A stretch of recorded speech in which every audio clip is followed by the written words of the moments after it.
In this video, I'm going to show you how you can easily delete YouTube Shorts. Be sure to watch the video to the very end so you don't make any mistakes, and of course do not forget to like this video and subscribe to my channel. Thanks guys. So let's get started, and first off, open up YouTube app.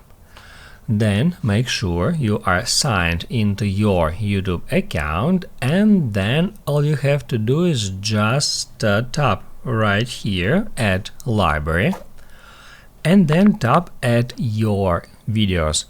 You will be taken to the page where you can find all of your YouTube content, including videos, shorts, and lives.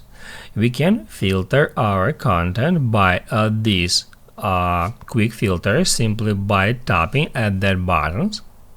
Just tap at shorts to show up just short videos, and then if we would like to delete some, we can easily do so by tapping at three dots next to it, and then just tap at delete and delete again.